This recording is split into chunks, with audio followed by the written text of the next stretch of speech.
This video is about the gasket that belongs here on 1966 and 67 Chevelle taillight housings. Here's an original. You see it's vinyl and it's deteriorated. Now, best thing that I have come up with is vacuum line cut into 4 sections. So cut in half and then cut in half again. And this sits in the channel and it gives the taillight housing something to buffer against the body so that it's not rubbing directly on the paint. Here and here also you should have some piece of rubber or anything glued on to these contact points. So I'll show you how I make this here and tack it in place with glue and install the lights. I've got a razor blade set up in the vise. This is not a super safe exercise. You need to be very careful. I've already cut this hose section in half using the same method. You can see I've got the hose getting cut, grabbing onto the end of it here, and then I gotta keep this feeding straight so it doesn't roll. I'm gonna pull kind of down with the hose and guide it from back here. I'm looking at what the blade's doing and the effect on the hose. I'm gonna steer it every so often and feel the hose straightening out behind my fingers as it comes through.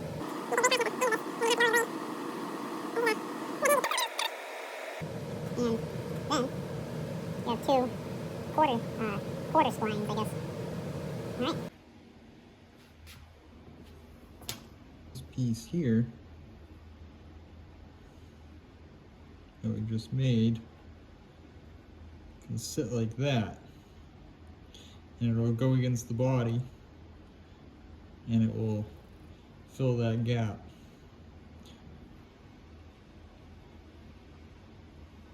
Look at that.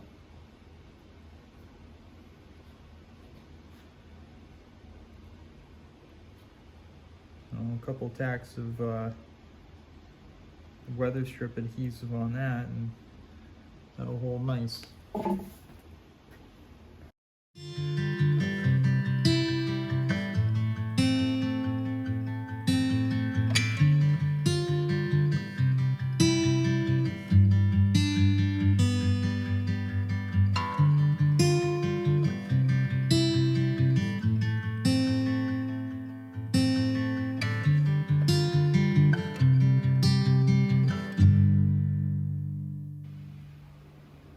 Well, that went very well.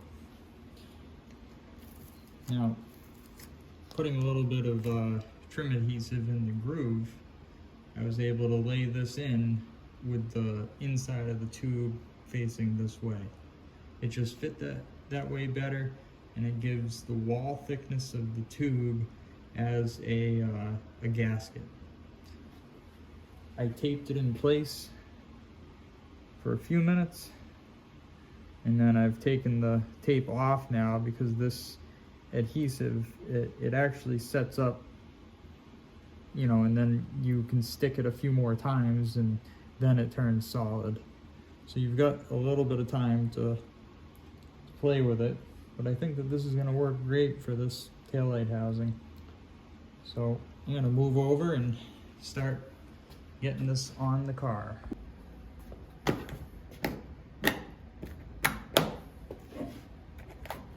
Won't be needing this anymore.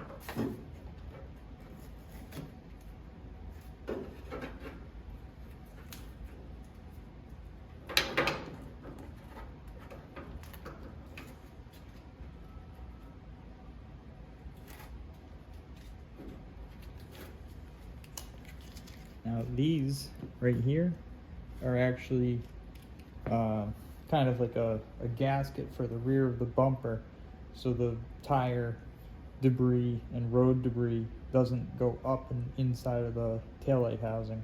they're often forgotten. And one of the things that people will struggle with is how to get the staples through the rubber and through the steel. And the answer is, I don't know. But what works for me is drilling the steel at the distance of the staples, pushing it through, and then taking a dolly, for body work, and putting it over the staple, and then hammering the other end of the staple however you can get it to be tight. This is the correct position for these according to the assembly manual. This goes under, and then these go over. And from what I took off of the car originally, this is what it was. The rubber was gone, but I could tell that these two sections were still, they were rubber stapled to the steel. We have the tail light housing here. It has some standoff washers and then a gasket. So this gasket seals the outside of the body, and then on the inside of the stud there's this rubber material that seals the inside. Otherwise, well, you can kind of guess what would happen. Either way, it's not good, and the point of restoring a car is to give it the best shot at everything.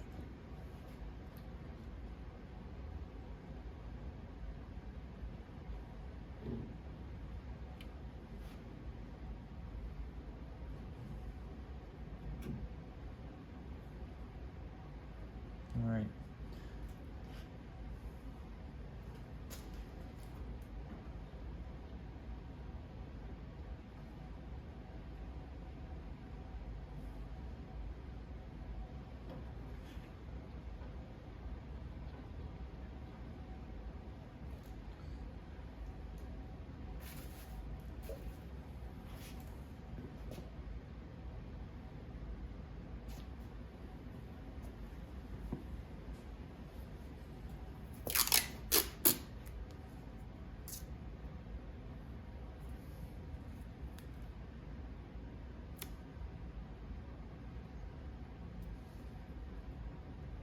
Just in case. So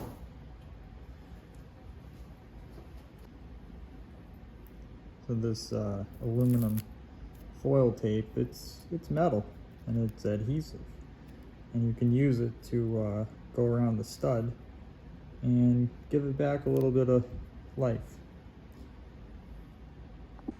Well, it's only been 4 years since I took this piece off. Well, it's finally time to put it back on. That's the original one to the car.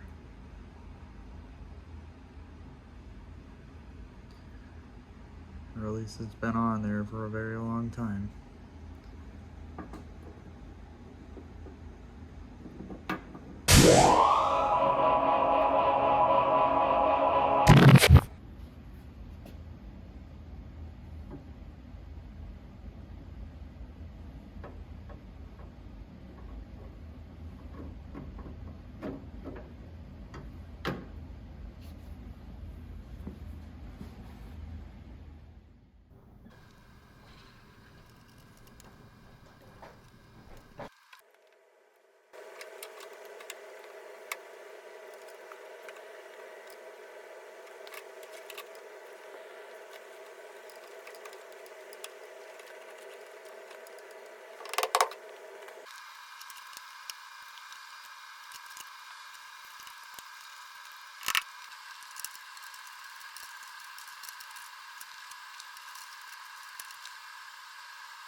Well, thank you for watching another JMP Saves Cars presentation on this taillight subject. Stay tuned for a full video of the car completely painted with its new beautiful convertible top. Hope to see you there. Everybody have a wonderful day, evening, night, morning, whatever. Bye. Where's the burnouts? Go further backwards. Way further down. All right.